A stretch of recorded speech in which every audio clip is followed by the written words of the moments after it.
Fernando. Vamos a ir a la clase de esta materia que estamos desarrollando, afirmando la fe en tiempos de apostasía, ¿no? Hoy tenemos la clase 5, que es justamente un tema muy importante porque es aprendiendo a defender bíblicamente lo que nosotros creemos, ¿no? La fe que hemos recibido y cómo saber defenderla. Si bien es cierto, esto es una arista, una materia o una dirección de la apologética misma, pero nosotros necesitamos preparar justamente nuestro espíritu, nuestro corazón a la instrucción de la palabra. Porque esta clase que vamos a abordar ahora tal vez sea en algunos años o en algunas décadas atrás no ocupaba un lugar que podríamos decir nosotros que es hoy tan urgente dentro de la iglesia. Pero claramente hoy se ha convertido como una necesidad inaludible, mis hermanos. Y me refiero justamente a eh, aprender a defender la fe bíblicamente. Porque hoy, mis hermanos, la verdad, creo que todos vamos a coincidir esto, la verdad está prácticamente considerada como que ya no hay algo absoluto, como que cada uno construye su propia verdad. Entonces la sociedad ha cambiado los fundamentos y especialmente ha cambiado profundamente su manera de pensar a través de esa filosofía que se ha establecido, porque mis hermanos, si podríamos ver en la historia, durante los siglos pasados, el Occidente existía una convicción de que la verdad podía conocerse y que existían principios objetivos por los cuales se podían deducir y construir la vida. Pero hoy todo esto ha cambiado. Hoy predominan, pero las ideas, cada uno tiene sus ideas, ideas muy diferentes, muy contrarias, muy dispares. Se nos dice que cada persona puede construir su propia verdad de acuerdo a su percepción, de acuerdo a su entendimiento y tal vez a su interés, ¿no? Entonces, prácticamente hoy nadie puede afirmar que algo es absolutamente correcto o algo es absolutamente incorrecto, ¿no? Eso es un punto en el cual nosotros estamos entendiendo que todas las opiniones hoy tienen un mismo valor. Podrán verlo en las redes sociales, en cualquier exposición o plataformas virtuales, que todos dicen tener la verdad y todos por defender su verdad quieren destruir o voltear la otra verdad, que eso se llama conspiraciones dentro de este mundo caído, ¿no?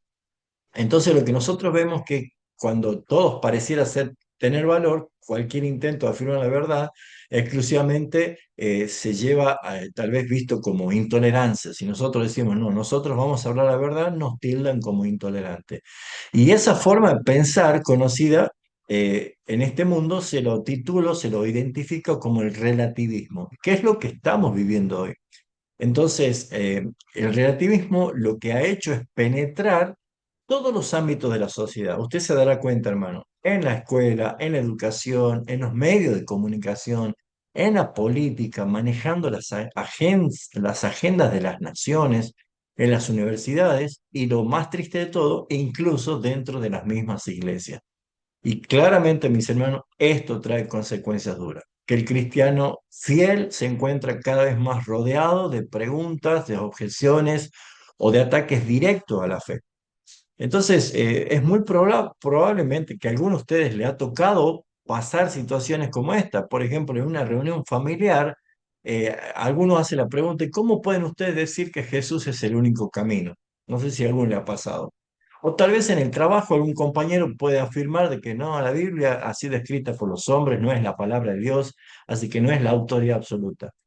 Y en la universidad se puede encontrar tal vez un choque con un profesor que sostiene que la ciencia ha demostrado que no es así, pero ellos lo dicen, que la ciencia ha demostrado que Dios no existe, que Dios es una construcción o un mecanismo de defensa de las personas.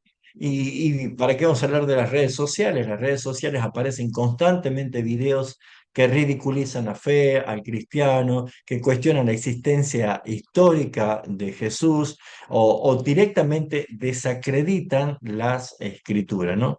Entonces, frente a este panorama que nosotros estamos describiendo, muchos creyentes reaccionan de diferentes maneras.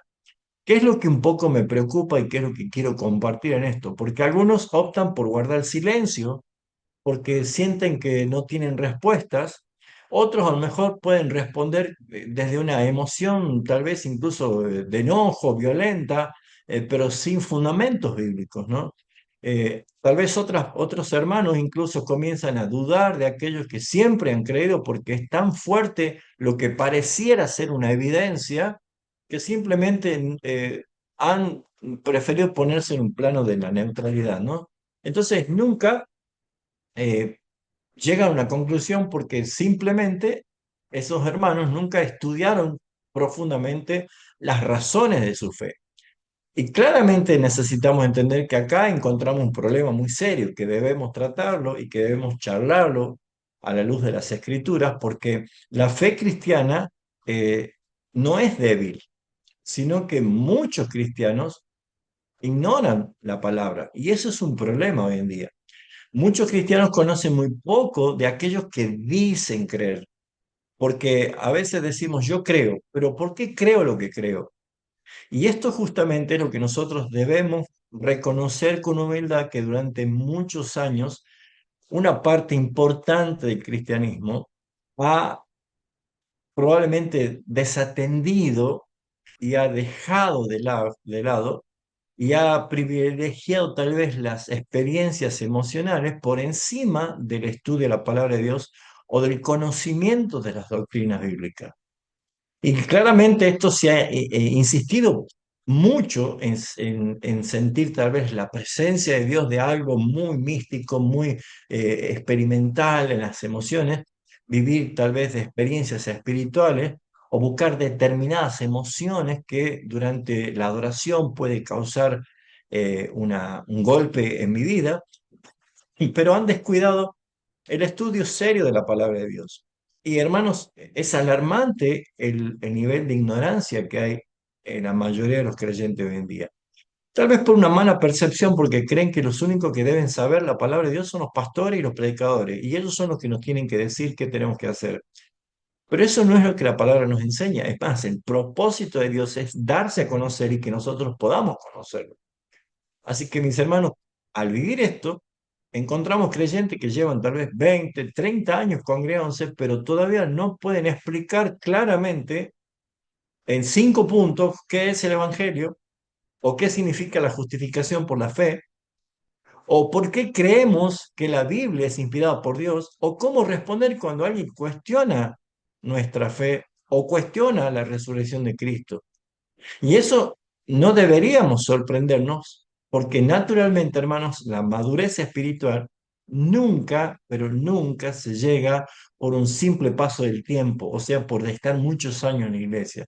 La madurez se llega a formar en el cristiano cuando la mente es formada por la verdad de la palabra de Dios. Y esto es lo que hace insistencia justamente al peligro de la apostasía. Cómo afirmar la fe no a través de emociones, sino a través de convicciones.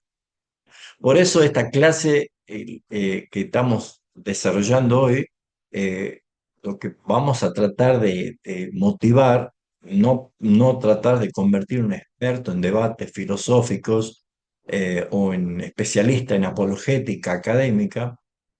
Nuestro error muchas veces se da porque creemos que este es un ámbito pastoral o algo bíblico solamente. No, lo que queremos hacer es aprender a permanecer firmes en medio del error, en medio de la confusión, conocer mejor lo que es la verdad de Dios que nos ha sido revelada y estar preparados para responder cuando se presenta un cuestionamiento o tener argumentos para nuestra defensa y lo que tenemos que hacer, ¿no?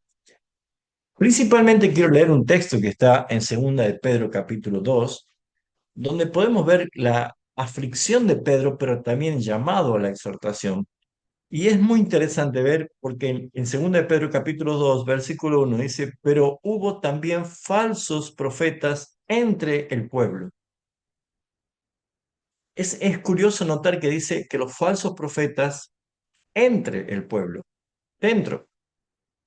Y dice, y también habrá falsos maestros que introducirán encubiertamente, no es algo visible, sino encubiertamente disfrazado, herejías destructoras que aún negarán al Señor que los rescató, atrayendo para sí mismo destrucción repentina. Y muchos, no dice pocos, dice muchos, siguiendo sus disoluciones, por causa de las cuales el camino de la verdad será blasfemado. Esto es una señal de alerta y es peligroso porque nosotros somos llamados a glorificar a Cristo y no por nuestro propio extravío hacer que el camino de la verdad sea blasfemado. Entonces, acá dice Pedro, ¿qué es lo que motiva a los falsos maestros y falsos profetas a estar dentro de la iglesia? Dice, por avaricia harán mercaderías de vosotros con palabras fingidas. Noten ustedes que el apóstol Pedro está usando una palabra, la palabra mercadería, que no es una palabra desconocida dentro del hilo conductor en cuanto a la advertencia a la apostasía. Dice que harán mercaderías de vosotros con palabras fingidas, sobre tales ya de largo tiempo la condenación no se tarda. Esto es muy importante retener la palabra mercadería, porque justamente cuando el apóstol Juan recibe en la isla de Patmos la revelación de Apocalipsis, ya casi al final de esta visión que está en el capítulo 18 de Apocalipsis, cuando justamente habla de la caída de Babilonia, donde los mercaderes lloraban y se hacían lamentaciones, dice el versículo 11 del capítulo 18, y los mercaderes de la tierra lloran y hacen lamentación sobre ella por la destrucción de Babilonia, que es el sistema mundo que va a ser aniquilado por el Señor Jesucristo. Pero fíjese, dice, lloran sobre ellas porque ninguno compra más sus mercaderías. Recuerde que Apocalipsis está haciendo una expresión profética, su lenguaje es profético, entonces no es literal, sino que es un lenguaje que está lleno de símbolos. Pero la palabra mercadería naturalmente se entiende que es lo que se comercia, lo que se vende y se compra. Y acá comienza a describir como una lista desde el grado más caro hasta lo más insignificante. Porque fíjese, mercadería de oro, de plata, de piedras preciosas, podríamos decir que es lo más costoso dentro de las mercaderías de Babilonia. Pero mientras voy leyendo, el valor va decreciendo, porque comienza con el oro, la plata, las piedras preciosas, las perlas, el lino fino, púrpura, seda, escarlata, toda madera olorosa, todo objeto de marfil, todo objeto de madera, toda piedra preciosa, de cobre, hierro, mármol, canela, especias aromáticas. Vean cómo va bajando el valor y el costo de las mercaderías de Babilonia. De vino, de aceite, de flor de harina, de trigo, de bestias, de ovejas, de caballos, de carros, de esclavos, y miren lo último y lo más bajo que aparece en la lista, almas de hombres. O sea, conecta claramente que este sistema lo único que quiere hacer es negociar con las almas de las personas, la cual son vendidas como mercadería por causa de estos falsos profetas, falsos maestros, que encubiertamente introducen herejías para llevar en contra del mensaje del Señor y por avaricia, por el deseo de tener ellos mismos sus ganancias, van a ser mercadería de vosotros. Por esta razón, es muy importante ver que la Biblia nunca presenta al creyente como una persona ingenua o desinformada. Todo lo contrario. Dios desea que todo su pueblo le conozca y que todo su pueblo le conozca a través de su palabra. Por eso es que Él ha revelado y ha inspirado a través del Espíritu Santo a lo largo de la historia a hombres que puedan ser los escribientes de la palabra del Señor, porque de esta forma lo que hace justamente que el que conozca la palabra va a poder amar profundamente la palabra y que pueda proclamarla con claridad en medio de una generación confundida.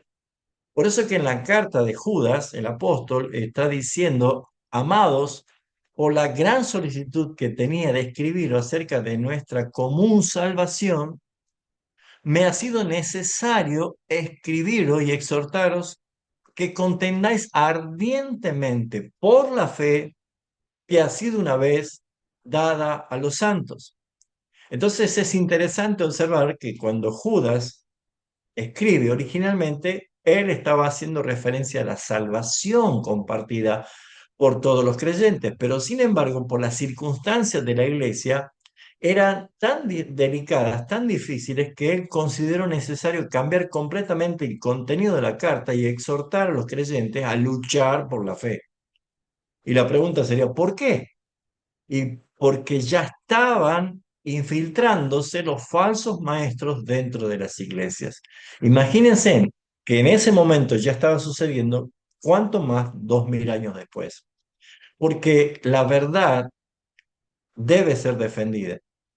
Eso nos enseña a nosotros que esta gran verdad que promueve acá la escritura, nos enseña que cuando el error comienza a entrar dentro de la iglesia, guardar silencio o estar en una postura de neutralidad, el no te metas, deja de ser una opción, y defender la verdad es la acción que demanda la palabra.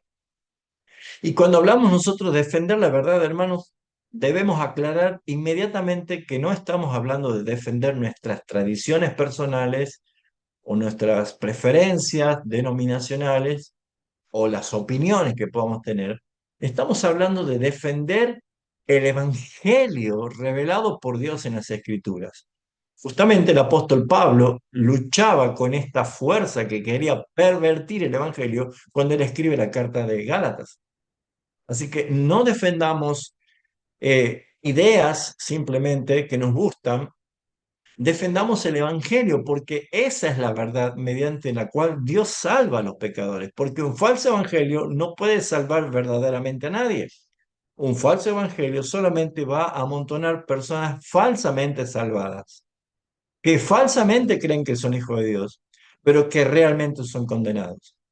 Entonces, ese debe ser siempre nuestro punto de partida. Por eso es que es importante primeramente preguntarnos qué significa defender la fe. Es el énfasis de esta clase, porque llegando a este punto, mis hermanos, debemos hacernos una pregunta muy importante. ¿Qué significa exactamente defender la fe?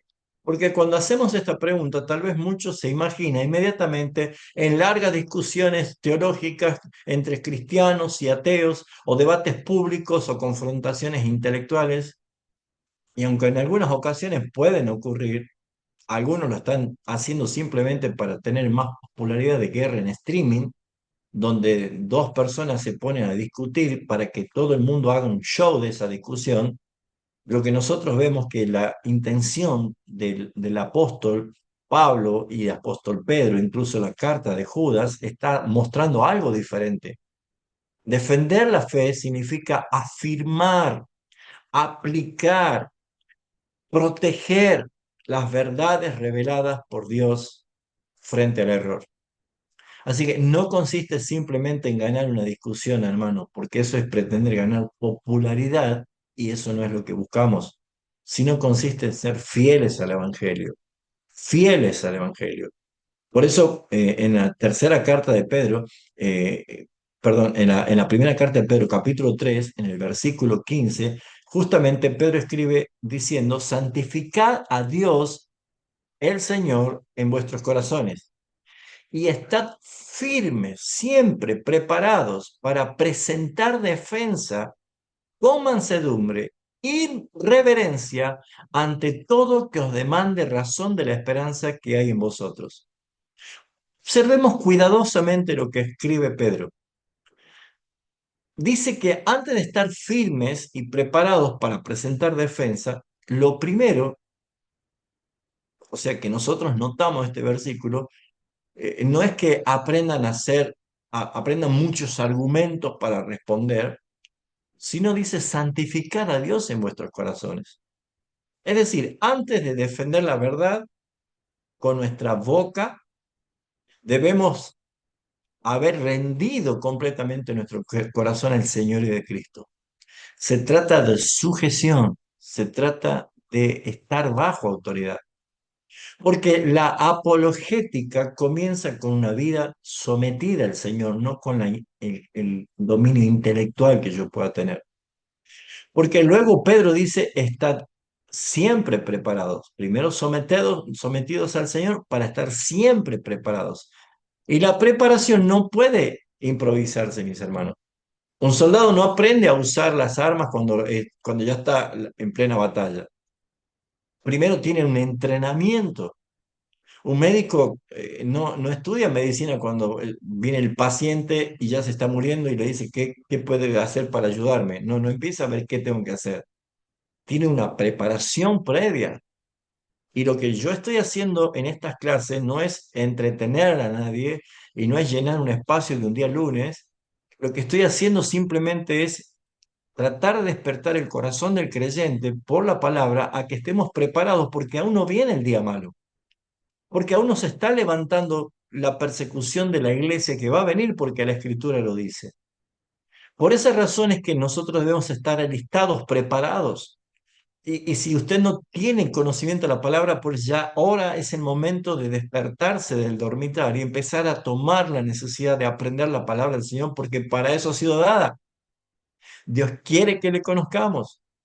Del mismo modo, el creyente no puede esperar a aprender doctrinas cuando recién aparecen las crisis o las pruebas o las persecuciones. La preparación, queridos hermanos, debe comenzar mucho antes. Comience usted a tener su tiempo, administre sus días, sus horarios, dedíquele por lo menos parte de su día a la lectura y el estudio de la palabra. Nunca antes hemos tenido la posibilidad de tener tanta literatura, tantas posibilidades aún en línea o comprando libros para poder prepararnos. Entonces, mis hermanos, sé un buen mayordomo y administrador de la gracia.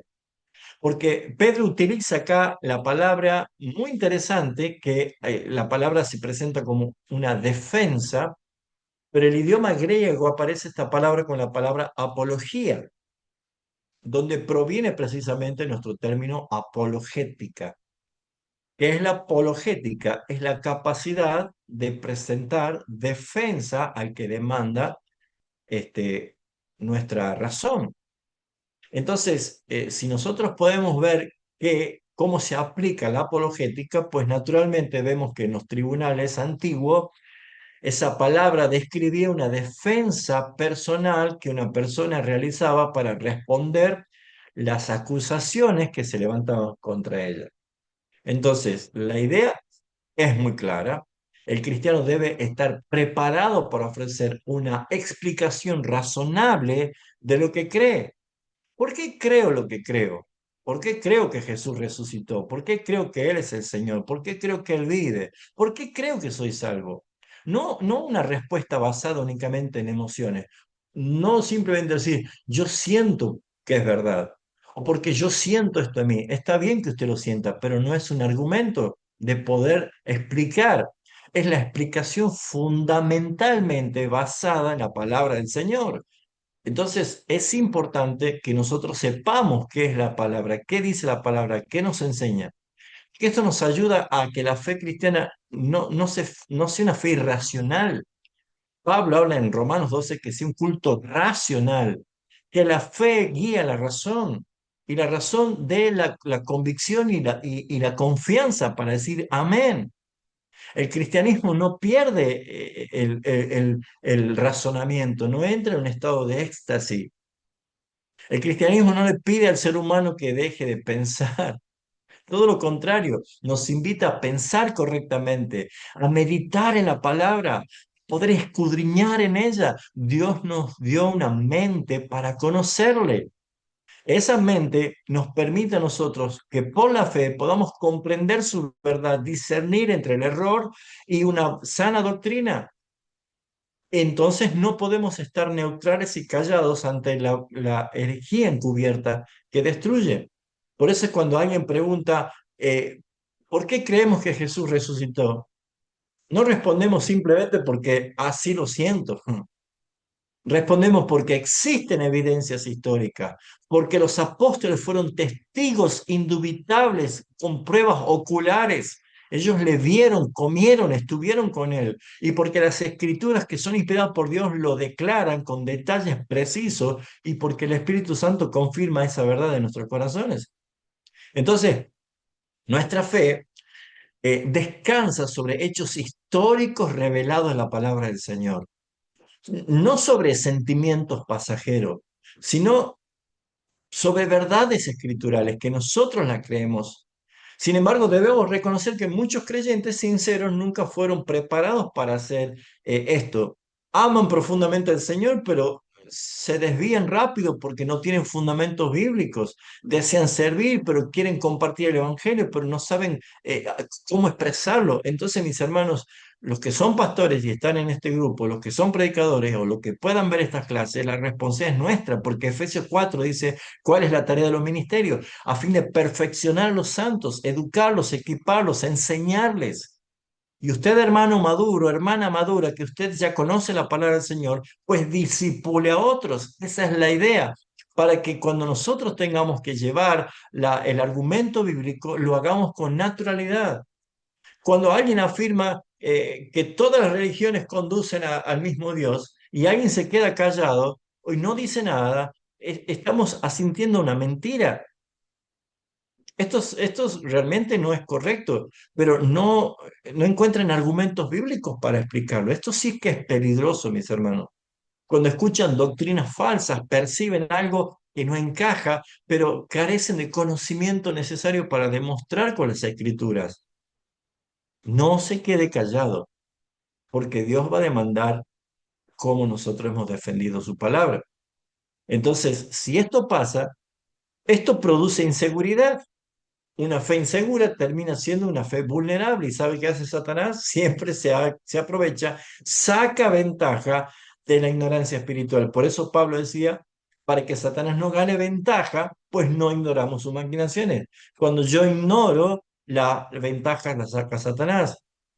Por eso, hermanos, desde el principio vemos que esto le funcionó al adversario. Satanás desde el principio, cuando vemos nosotros el engaño que comenzó simplemente con una pregunta, acuérdense, ¿con que Dios os ha dicho esto? El enemigo siempre sigue utilizando exactamente la misma estrategia. Primero siembra la duda acerca de la palabra de Dios, después introduce el error, finalmente lo que va a hacer es destruir la confianza en el Evangelio. Por eso que la iglesia necesita creyentes que conozcan profundamente la verdad.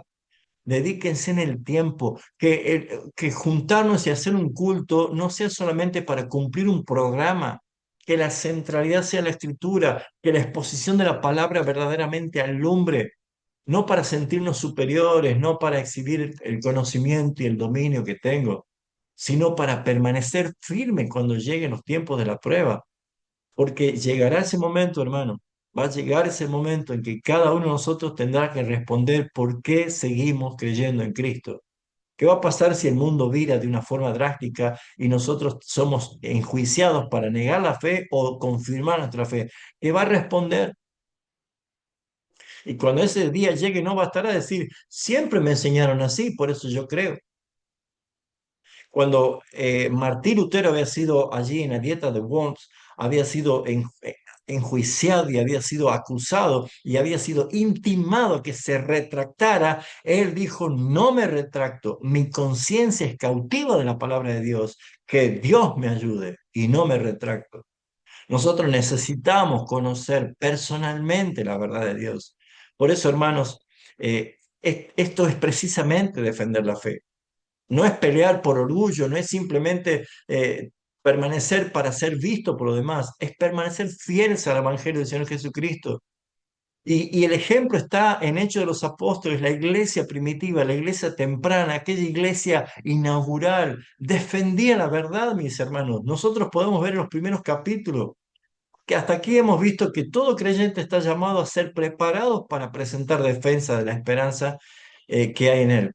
Pero ahora bien, si nos preguntamos nosotros, podría surgir una pregunta válida, ¿no es cierto? ¿Realmente la iglesia primitiva o del siglo primero hizo esto? ¿Los apóstoles defendían activamente la verdad o simplemente predicaban el evangelio y evitaban la confrontación? Eso no aparece en la palabra. Hechos de los Apóstoles nos está mostrando lo que realmente sucedía. Cuando leemos nosotros cuidadosamente todo el Nuevo Testamento, descubrimos que exactamente lo contrario, lo que muchos piensan hoy. La iglesia temprana, la iglesia naciente, fue una iglesia profundamente comprometida con la proclamación del Evangelio, pero también era una iglesia que defendía la sana doctrina. Y ambas cosas iban de la mano, hermano. porque no solo anunciaban la verdad, sino que también desenmascaraban el error. Y desde ese mismo nacimiento de la iglesia comenzaron a surgir enemigos del Evangelio. Desde aquel momento, ¿cuánto más hoy? Algunos provenían tal vez del judaísmo, otros eran gnósticos, otros eran legalistas, otros insistían en las filosofías, porque tal vez algunos apoyándose en la ley solamente insistían que la salvación dependía de guardar la ley de Moisés. Otros provenían tal vez del paganismo mismo, el paganismo greco-romano de aquel momento, los múltiples dioses paganos y cuántas filosofías predominaban en aquel momento. Y más adelante aparecieron los primeros movimientos gnósticos mezclados con ideas paganas y con el cristianismo. Negaban doctrinas fundamentales acerca de Cristo. Por eso que Juan en su primera carta tiene que decir, ellos estaban con nosotros, pero no eran de nosotros. Se manifestaron sabiendo que no eran de nosotros. Esto eran del espíritu del anticristo. Ya está el anticristo, lo decía Juan en aquel momento. ¿Por qué? Porque el gnosticismo afirmaba que la carne es inmunda, es sucia, pero el espíritu es perfecto. Entonces Jesús no pudo haber venido en carne. Y él decía, todo aquel que no confiesa que Jesucristo vino en carne, no es de él, es del anticristo. Entonces, esto vemos que en ese primer momento, apenas la iglesia naciente estaba proclamando el Evangelio, había una confrontación. La iglesia nunca vivió en un ambiente cómodo, hermano. Y si pertenecemos a la iglesia de Cristo, pues no nos acomodemos al confort. Hemos sido llamados a ser el baluarte de la verdad, estandarte de la verdad. Desde el principio hubo y habrá y terminaremos con oposición. Lo mismo dijo Jesucristo, por causa de mi nombre y por mis palabras serán vituperados, blasfemados, encarcelados, asesinados. Y eso no sorprendió a los apóstoles, porque el mismo Señor Jesucristo le estaba advirtiendo cómo el mundo lo iba a aborrecer por causa de él, como a él mismo lo habían aborrecido.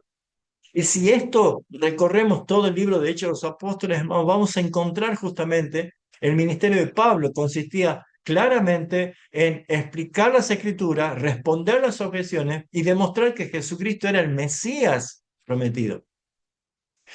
Fíjense después en Hechos de los Apóstoles 17, encontramos justamente a Pablo en Tesalónica. Y Lucas nos dice justamente, conforme a la costumbre, le entró a la sinagoga y durante 3 sábados discutió con ellos basándose en las escrituras. El verbo que utiliza Lucas claramente allí, en esa expresión de Hechos 17, habla dialogar, razonar o argumentar, cuando dice discutía. Porque Pablo no apelaba simplemente a las emociones, él le abría las escrituras, él le demostraba que Cristo debía padecer, morir y resucitar. Ese era su método. Él no manipulaba, él no impresionaba a los con espectáculo. Él convencía mediante la verdad revelada de Dios. Y más adelante nosotros vemos en el mismo capítulo que Pablo llega a Atenas, ¿se acuerda cuando entra en el Areópago? Y pudo ver, era uno de los centros intelectuales de los griegos más importantes del mundo antiguo, podríamos decir. Y allí se encontraban todos los filósofos, los epicúreos, los estoicos, hombres que preparados, amantes del saber, de toda corriente filosóficas. Por eso Pablo tiene una estrategia brillante, porque sabiendo que ellos eran amantes del saber, personas que les gustaba aprender, él dice, he observado recorriendo que son muy religiosos, pero allí un altar donde decía al Dios no conocido. Ese Dios que ustedes adoran y no conocen, es el Dios que yo predico. Se los ganó a todos. Por eso estaban todos atentos esperando a ver qué es lo que le iba a decir. Fíjense en qué hace Pablo. ¿Se intimida? ¿Piensa que no está preparado para hablar con personas cultas? En absoluto. Con humildad, pero también con enorme firmeza, anuncia el verdadero Dios y comienza desde la creación, confrontando la idolatría que aquella ciudad tenía. ¿Lo ven, hermanos? No adapta un mensaje para hacerlo más aceptable. No está eliminando doctrinas difíciles. Predica a Cristo resucitado, aún sabiendo que muchos se iban a burlar de él. Y eso nos deja a nosotros una enseñanza muy clara. Porque en esta lección nosotros vemos claramente que la iglesia nunca debe modificar el evangelio para ganar aceptación cultural, hermanos. Nuestra responsabilidad no consiste en hacer que el mensaje resulte atractivo para el mundo. Nuestra responsabilidad consiste en ser fieles al mensaje de Dios que Él nos ha encomendado. Lo mismo encontramos en cada una de las cartas apostólicas, cartas pastorales. Pensemos por un momento en el apóstol Pedro.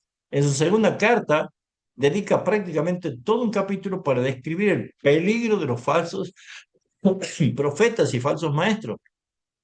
Y él no evita el tema.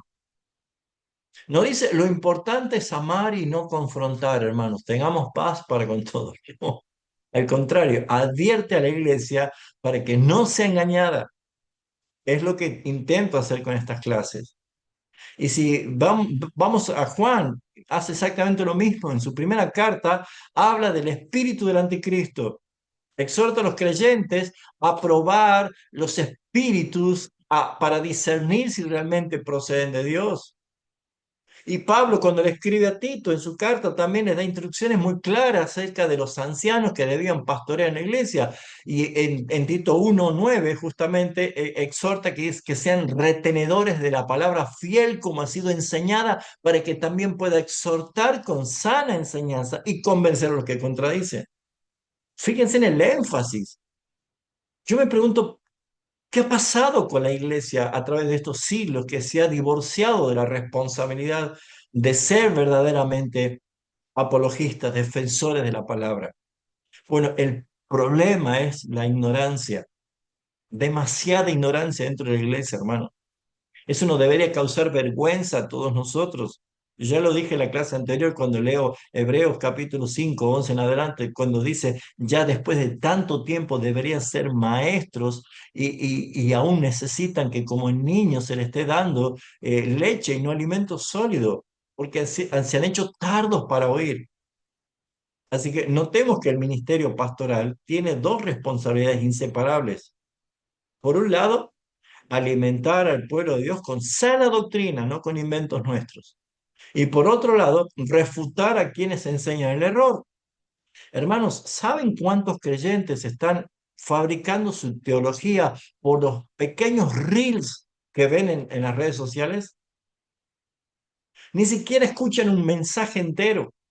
No se toman el tiempo de escuchar un mensaje de 35, 40, 50 minutos. Es mucho. Mejor veamos un reel de 90 segundos y suficiente para que yo entonces diga amén y ya edifico mi propia teología virtual. Y no se arriman a la palabra. Hermanos, tenemos que entender de que muchos falsos van a venir disfrazados como, como corderos, pero son, perdón, pero son lobos rapaces. Por, por eso debemos nosotros enseñar, enseñar. Es decir, un pastor no solamente debe enseñar la verdad, también debe proteger al rebaño del engaño. Cada tanto es bueno hablar y examinar cómo está su fe, en qué creen, por qué creen lo que creen. Eso mismo hace un pastor de ovejas. No solo las lleva a comer buenos pastos, sino que también las protege de los lobos, hermanos. Esa es la ilustración. Así que imaginemos por un momento un pastor de ovejas que dice, yo no quiero preocuparme por los lobos, mi trabajo consiste únicamente en alimentar las ovejas. ¿Qué va a ocurrir? Bueno, todos sabemos, las ovejas terminarán siendo devoradas por los lobos. Bueno, precisamente por eso Dios llama pastores a velar por la doctrina, pero también somos llamados a proteger el rebaño pertenece a Cristo, que Él compró con su propia sangre. No porque disfrutemos de la controversia, de la confrontación, del choque, sino porque amamos profundamente las ovejas del Señor. Pero lamentablemente hoy existe una idea muy difusa, muy rara, que se afirma tal vez la confrontación doctrinal como contraria al cristianismo. No hay que confrontar, no, mis hermanos. Somos llamados a defender con pasión la palabra del Señor. A veces escuchamos frases como esta, no hay que juzgar, hermanos. Pero si la palabra dice que nosotros vamos a juzgar a los ángeles. Lo importante es amar, no juzgar. Cada uno interprete la Biblia como quiere, dicen algunos por allí. Y otros probablemente dicen, no discutamos doctrina porque eso divide. Hermanos, Yo puedo darle un abrazo a un hermano, pero no le voy a dar la razón si está equivocado. Justamente las bases de la iglesia inicial, la iglesia temprana, Hechos Apóstoles, capítulo 2 47 habla de que perseveran en la doctrina y después en la comunión. Primero hay unidad doctrinal, después unidad fraternal. Así que la Biblia jamás contrapone su amor con la verdad. Eso no es verdad. La verdad, el verdadero amor protege la verdad. Ese amor genuino nos advierte del peligro. Ese amor verdadero, real, que proviene del Señor, no deja que las personas caminen tranquilamente hacia el error. Pensemos en una situación cotidiana y veamos nosotros cuántos hermanos pueden estar confundidos. Ayudémosle con la palabra. Si un padre observa a su pequeño hijo que corre distraído hacia una avenida que es transitada, donde hay muchos autos, coches, carros, el niño todavía no comprende el peligro, pero se está yendo hacia el peligro. Y desde su perspectiva, tal vez puede ser algo, un fuego, algo inocente. Pero ¿qué hace un padre que realmente ama a su hijo? ¿Se quedaría observando para no herir sus sentimientos? Yo creo que no. Él correría, se lanzaría. O creen que pensaría, no quiero imponerle mi verdad. Por supuesto que no, mis hermanos. Correría desesperadamente para detenerlo, quizá incluso tendría que levantar la voz para advertirle, para que se quede quieto. Tal vez el niño lloraría porque fue corregido, pero el padre lo está protegiendo, no es enojo, es amor lo que está expresando. Ese amor es un amor actuado, es un amor verdadero, un amor que protege. Lo mismo ocurre en el plano espiritual, hermanos, cuando un pastor advierte de falsas doctrinas, cuando un pastor está enseñando que le va a hacer daño hacia dónde está yendo, cuando enseña por qué determinado momento, movimiento, hermanos, contradice la escritura, cuando se enseña los peligros de un falso evangelio, no lo hace porque quiere polemizar, ni porque disfruta ir a la confrontación. Lo hace porque ama la iglesia de Cristo. Lo hace porque entiende que detrás del error doctrinal existe enorme engaño y daño espiritual, hermanos. Satanás nunca necesita destruir una iglesia mediante persecución. Muchas veces le basta simplemente con introducir mentiras, falsas enseñanzas, que siempre va a haber seguidores que son niños espirituales que creen. Por eso es que Pablo justamente dio una dura exhortación a la iglesia de Gálatas, aquella iglesia que había amado la palabra, había amado y abrazado el Evangelio. Esa, esa iglesia seguían hablando de Cristo, pero se seguían reuniendo, seguían teniendo sus actividades, pero habían comenzado a añadir obras humanas como requisitos para salvación. Y Pablo reacciona con una enorme firmeza. Y él les dice, si alguno predica un diferente evangelio que el que habéis recibido, sea maldito, sea anatema. Eso es una expresión fuerte, hermano. Ahora, ¿por qué Pablo utiliza estas palabras? ¿Cuál es la intención? Porque existen grandes peligros. En verdad, porque cuando el evangelio es alterado, deja de ser evangelio. Si existen pequeños cambios, aunque inocentes sean, que se trate de distorsionar la verdad, no hay salvación. Por eso es que la iglesia primitiva entendía que defender la verdad no era una cuestión secundaria, era una prioridad. Jesús le había dicho qué es lo que tiene que, cuál era el mensaje que tiene que dar. Y esa responsabilidad continúa siendo hasta hoy, hermanos.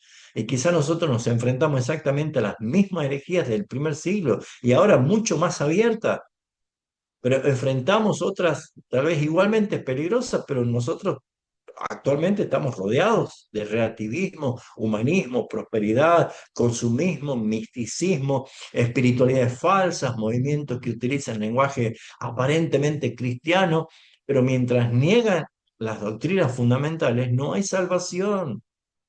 Por eso necesitamos recuperar el mismo compromiso que caracterizó a la iglesia apostólica allí, que nació en Jerusalén.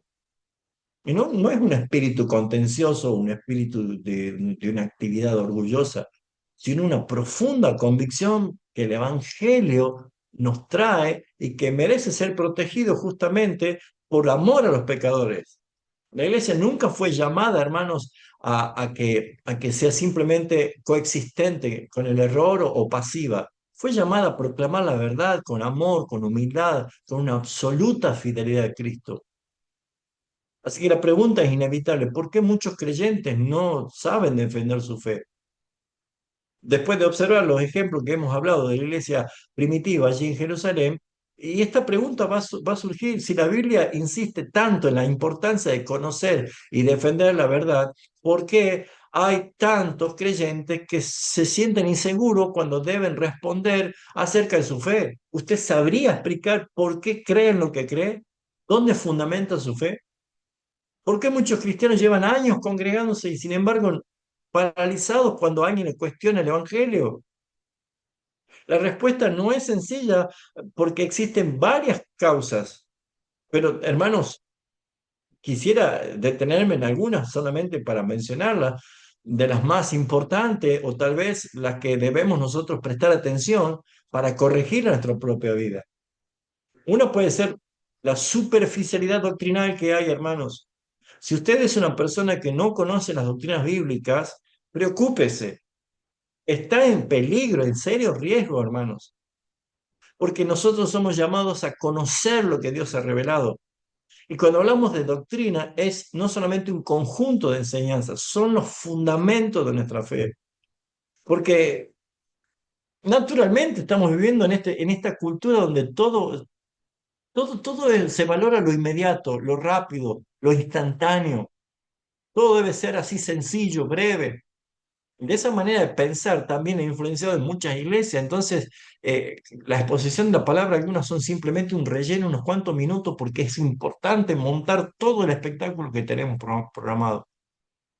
Pues hermanos, eso es peligroso. Eso es peligroso. Crear una atmósfera emocional con la música, con la manipulación es sencillo, pero la palabra, ¿realmente la palabra está siendo enseñada? Leas Nehemías capítulo 8 y vea cómo el pueblo tenía hambre y le decía a Esdras que le lea el libro de la ley y todos estaban atentos, todos ponían su sentido estar atentos, desde los mayores hasta los niños que podían entender. El énfasis es lo que podían entender. Y cuando ellos escuchaban y entendían, lloraban porque habían visto y se habían eh, confrontado por la palabra y se arrepintieron. Esa era la causa que los llevó al exilio. Por eso, mis hermanos, lamentablemente las iglesias que ignoran y tienen una superficialidad doctrinal, la consecuencia es que muchos creyentes abrazan numerosas cosas falsas, ideas falsas, se enamoran de frasecitas cristianas, escuchan mensajes motivacionales, consumen una enorme cantidad de contenido de redes sociales, cada uno disparada para cualquier parte. No hay una unidad de criterio. Imagínense si uno va a escuchar una sinfonía de una orquesta y cada uno toca su partitura diferente. No se va a entender nada. Eso es lo que pasa cuando alguien fundamenta su teología por los reels de las redes sociales. No hay un tiempo profundo en las escrituras. Por eso saben repartir, tal vez repetir expresiones populares, pero les cuesta explicar doctrinas fundamentales, hermanos. Conocen testimonios, pero no conocen la teología, recuerdan canciones muy bonitas, pero no saben en qué pasaje se fundan esas canciones. A veces las canciones son peligrosas porque se dicen cosas que no son bíblicas. Y esa superficialidad, hermano, termina debilitando toda vida espiritual. Porque nadie puede permanecer firme durante años únicamente alimentándose de frases inspiradoras. Un creyente necesita alimento sólido, necesita conocer el carácter de Dios, necesita comprender y vivir el Evangelio, necesita escuchar, estudiar las grandes doctrinas de la fe cristiana. Lea un buen manual de teología sistemática y ordene en su cabeza todas las doctrinas que encontramos en la palabra del Señor. Así que la superficialidad doctrinal es la primera razón, es lo más peligroso. Esto nos debe llevar a nosotros a pensar un poco. Otra cosa puede ser el temor al rechazo, porque claramente hoy insertar en una sociedad, insertar en un grupo de amigos, insertar en un grupo de redes, es que si vos sos diferente, no entrás. Entonces muchas personas se ven obligadas a resignar su fe, sus conocimientos, sus fundamentos para no quedar fuera del círculo. Y esta segunda razón por la cual muchos creyentes no defienden su fe, porque tienen temor al rechazo. Esta sociedad se sostiene no por verdades bíblicas, sino por lo más costoso, la imagen según los demás. Hace algunas décadas el cristiano gozaba de cierto respeto cultural, pero hoy la situación ha cambiado totalmente. Un creyente confirma y afirma que Jesucristo es el único camino para la salvación, pero inmediatamente va a ser acusado de intolerante, de fanático religioso. Y si tiene una autoridad absoluta de la Escritura, algunos dicen que es fundamentalista, que es un legalista. Si defiende el diseño bíblico del matrimonio, de la sexualidad, lo van a llamar anticuado, retrógrado, discriminador. Toda la presión cultural apunta hacia la misma dirección. El cristianismo debe desaparecer en el mundo. Así ahí vamos, así ahí vamos. ¿Qué va a hacer usted, hermano, si es confrontado con esto? Así que no basta solo con lograr que creyentes sientan vergüenza de expresar públicamente aquello que creen. Jesús nunca ocultó esto. En Juan capítulo 15, 18, él dice, si el mundo os aborrece, sabed que a mí también me ha aborrecido antes que a vosotros. Y lo que él quiere decir con estas palabras no ha cambiado la perspectiva. Jesús no prometió aceptación, no prometió aplausos, no. Él prometió que iba a venir persecución, que iba a haber rechazo, que el mundo nos iba a aborrecer. Y verdaderamente es preocupante que el mundo alabara constantemente a la iglesia si Jesús dice tiene que pasar todo lo contrario.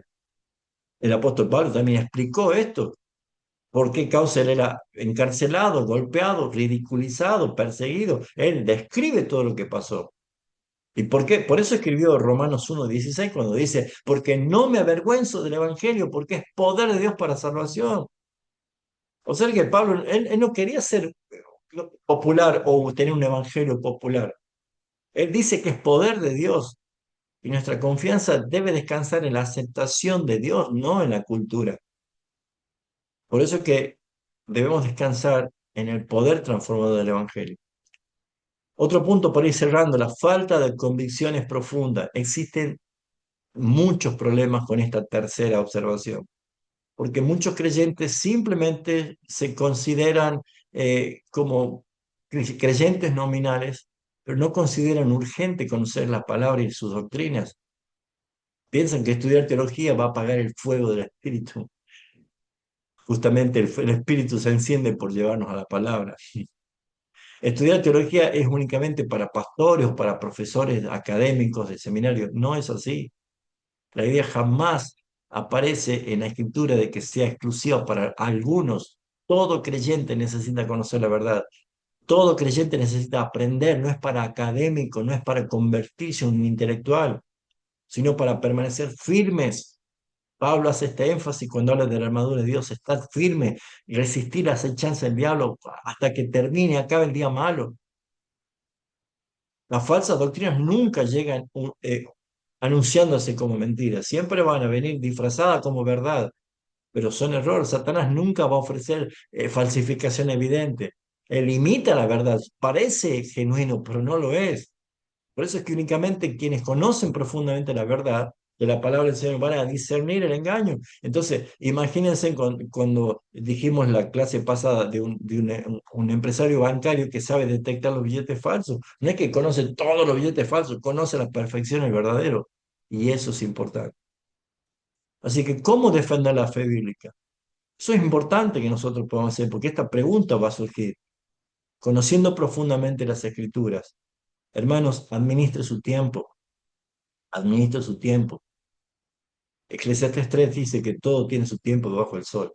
Bueno, hay momentos para distraerse, hay momentos para distenderse, hay momentos tal vez para ver una película, para compartir familia, pero téngase su tiempo a sola. Cuando usted entra a asearse, a ducharse en su baño, a darse un buen baño, usted tiene un momento de intimidad, de estar solo para higienizarse.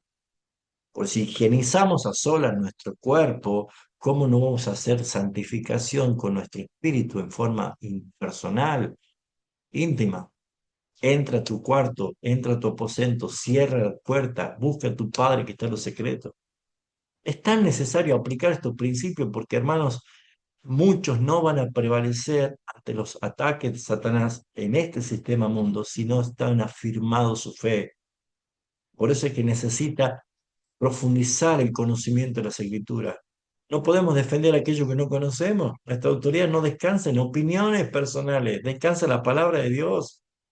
Hechos 17:11 decía, esto eran los más nobles porque en Tesalónica porque recibieron la palabra con toda solicitud, pero escudriñaban cada día en las Escrituras para ver si estas cosas eran así. Eso eran los bereanos, los de Berea. Ellos iban a ver si lo que se había dicho era realmente la palabra de Dios. Y eso es muy importante, mis hermanos.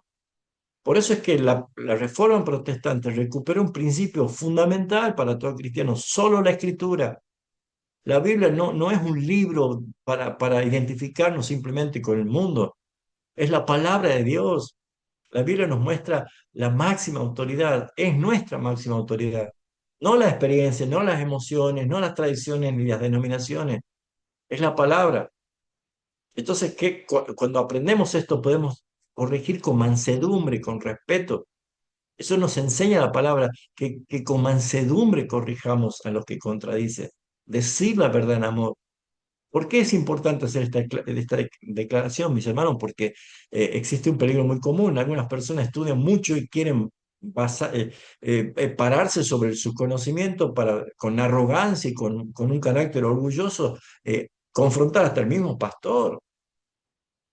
Hermanos, tenga entendido que el conocimiento verdadero nos lleva a más humildad, más humildad. Juan el Bautista decía, es necesario que yo mengue, pero que Él crezca. Yo he conocido, Él es el Cordero, yo necesito menguar. Es diferente, es diferente. Por eso, hermanos, llegando al final ya de la clase de hoy, espero que haya sido claro, podemos ver esto, hermanos, que Pablo hacía este énfasis. En segunda de Timoteo, capítulo 2 24 25 dice, porque el siervo del Señor no debe ser contencioso, sino amable para con todo, apto para enseñar, sufrido y que con mansedumbre corrija lo que se opone. Es seguridad en la palabra, no en el carácter. Esa es la valentía espiritual que debemos tener. Ese es el coraje que debemos tener. ¿Se acuerdan cuando le estaban prohibiendo a los apóstoles predicar en Hechos 5:29? Y Pedro dijo, es necesario obedecer a Dios antes que a los hombres. Y esto sigue siendo la postura que hoy debe tener la iglesia. Debemos estar preparados. Y naturalmente dependiendo de la obra del Espíritu Santo, porque el Espíritu Santo es nuestro guiador. Entonces, esto nos va a ayudar a, ¿qué? A cometer menos errores y errores modernos que hoy podemos tal vez pasarlos sin discernir y muchas veces creemos que es real. Porque la pregunta es, ¿cuáles son algunos de los errores que hoy está afectando a la iglesia? El relativismo, hermano, es tremendo dentro de las iglesias hoy. Escuchamos frases como, es verdad para vos, pero para mí no. Dentro de la misma iglesia, cada uno tiene su manera de creer, dice algunos otros. O todas religiones son iguales de válidas. No, mis hermanos. Hay otros que pueden decir, lo importante es ser sincero y ser piadoso. El relativismo está metido dentro de las iglesias y esto va a llevar claramente a un grave error. El universalismo es otro error disfrazado de verdad. Jesús dijo, yo soy el camino, la verdad y la vida. Nadie viene al Padre sino por mí. Él no dijo, yo soy uno de los caminos. Él dijo, yo soy el camino. No hay otro. Es el único. El único salvación viene por Jesucristo. ¿Y de qué hablar del Evangelio de prosperidad? Esa es la mentira vomitada del mismísimo infierno que muchos la abrazan porque lo único que hace es despertar la codicia, amar más al dinero, negociar usando el nombre de Cristo, lo que hacía Simón el mago. Quería comprar el poder del Espíritu Santo con el dinero. Cuidado, hermanos, pero el Evangelio de prosperidad es lo que más lleva a las personas al infierno, mis hermanos, porque no es un evangelio. Jesús dijo, si alguno quiere venir en pos de mí, niéguese a sí mismo, tome su cruz y sígame. El humanismo cristianizado, hermano, uy, Cuando hablamos de esto es una vaca sagrada para muchos, porque el humanismo se coloca entre los hombres como el centro de todas las cosas. Sé feliz, tu autoestima, tus deseos, tus derechos. Hasta algunos ya están cambiando la palabra simplemente porque el feminismo ha tomado un protagonismo que se dice, no, la Biblia es anticuada, es machista. Hermanos queridos, Dios es el que inspiró su palabra. Algunos toman el humanismo para poner al hombre en el centro, entonces solamente predica, Dios quiere cumplir tus sueños, Dios quiere que alcances tu nivel máximo potencial. Dios existe solamente para que seas feliz. Dios mío, estas cosas se dicen y sin temor muchas veces. ¿O qué quieres hacer con tu vida? Comienza ahora mostrando quién es Dios para ti. Y empezamos a hablar de poner al hombre en el centro. El emocionalismo, hermano, puras emociones, crear un ambiente. Hermano, está bonito las decoraciones, las luces, las danzas, las banderas, pero solamente es emoción. Crear una atmósfera es fácil, pero no hay palabra, no hay revelación bíblica explicada la palabra de Dios, ni siquiera inventar nuevas revelaciones, es ir a las escrituras. Estas cosas nos ayudan a nosotros a tener una necesidad de una confrontación diaria, fiel y segura delante del Señor. Yo les invito, hermanos, que estas clases la vuelva a releer, la vuelva a ver, las vuelva a escuchar y vaya y medite con la palabra de Dios. Esta clase probablemente podría tener cantidad de textos bíblicos, pero necesito guiarlos a través de la intención de la misma palabra para que usted se nutra confirmando todas estas cosas que dice la palabra. Así que lea las cartas de Pablo, lea las cartas del apóstol Pedro. Hay una permanente advertencia. Jesús mismo dijo, mirad que nadie los engañe. Espero que haya sido de ayuda y de bendición para su vida. Vamos a orar. Y si alguien tiene una pregunta o algún comentario para hacerlo, podemos hacerlo luego. Gracias por participar esta noche. Padre, te alabamos, te damos gracias. Gracias, Padre, porque tu Espíritu Santo en nosotros actúa como nuestro guiador y también, Señor, nos ayuda a discernir, nos ayuda a estar atentos, Señor. Una de las cosas más peligrosas es la neutralidad, la pasividad, Señor. Es el conformismo. Ayúdanos, Señor, a ser fieles a ti, porque, Señor, tú fuiste fiel en cumplir la palabra y hacer todas las cosas conforme al plan eterno de redención para salvarnos. Ayúdanos a vivir dignos de tu obra, Señor. Por eso es que te rogamos, Padre, que nos ayudes a mantenernos fieles a tu palabra, pero cada día poder dedicarnos a conocerte más a través de la palabra. Bendice a los hermanos presentes y bendice a los hermanos que van a ver esta clase y que sea de edificación, pero por sobre todas las cosas que sea para la gloria de tu nombre. Te alabamos, Señor, en Cristo Jesús. Amén.